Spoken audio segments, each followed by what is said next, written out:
दोस्तों नमस्कार। स्वागत है आप सभी का आज की इस नई कहानी में। आज की इस कहानी का नाम है लक्ष्मी। कहानी बहुत ही शानदार होने वाली है, अंत तक बने रहिएगा। अशोक भाई ने घर में पैर रखा। अरे सुनती हो? आवाज़ सुनते ही अशोक भाई की पत्नी हाथ में पानी का गिलास लेकर बाहर आई और बोली, अपनी सुरभि का रिश्ता आया है। अच्छा भला इज्जतदार सुखी परिवार है। लड़के का नाम युवराज है, बैंक में काम करता है।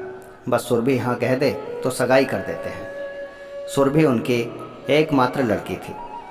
घर में हमेशा आनंद का वातावरण था। कभी कभार अशोक भाई सिगरेट व पान मसाले के कारण उनकी पत्नी और सुरभि के साथ कहासुनी हो जाती थी, लेकिन अशोक भाई मजाक मजाक में निकाल देते।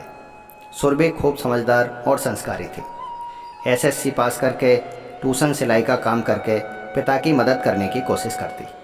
अब तो सुरभि ग्रेजुएट हो गई थी और नौकरी भी करती थी, लेकिन अशोक भाई उसकी पगार में से 1 रुपया भी नहीं लेते थे और रोज़ कहते, बेटी यह पगार तेरे पास रख, तेरे भविष्य में तेरे काम आएगी। दोनों घरों की सहमति से सुरभि और युवराज की सगाई कर दी गई और शादी का मुहूर्त भी निकलवा दिया। अब शादी के 15 दिन और बाकी थे। अशोक भाई ने सुरभि को अपने पास में बिठाया और कहा, बेटा तेरे ससुर से मेरी बात हुई। उन्होंने कहा दहेज में कुछ नहीं लेंगे, ना रुपए ना गहने और ना ही कोई चीज़। तो बेटा तेरी शादी के लिए मैंने कुछ रुपए जमा किए हैं। यह 2 लाख रुपए मैं तुझे देता हूँ, तेरे भविष्य में तेरे काम आएंगे। तू तेरे खाते में जमा करवा देना। ओके पापा, सुरभि ने छोटा सा जवाब देकर अपने रूम में चली गई। समय को जाते कहाँ देर लगती है। शुभ दिन बारात आंगन में आई। पंडित जी ने चमरी में विवाह विधि शुरू की। फेरे फिरने का समय आया। कोयल जैसे कूकी हो ऐसे सुरभि 2 शब्दों में बोली, रुको पंडित जी, मुझे आप सब की उपस्थिति में मेरे पापा से बात करनी है। पापा आपने मुझे लाड़ प्यार से बड़ा किया, पढ़ाया लिखाया, खूब प्रेम दिया।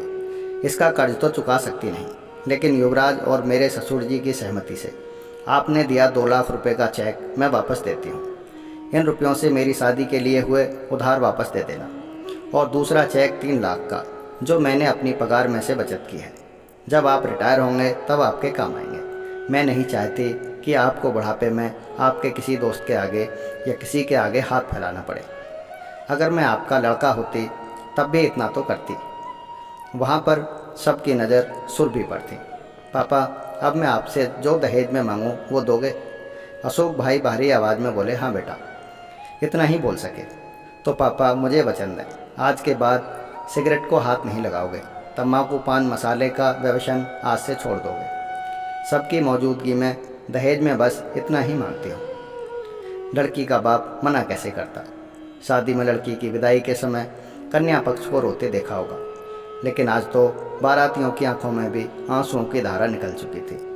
मैं दूर से सुरभि को लक्ष्मी के रूप में देख रहा था। रुपए का लिफाफा मैं अपनी जेब से नहीं निकाल पा रहा था। साक्षात लक्ष्मी को मैं कैसे भला लक्ष्मी दूँ।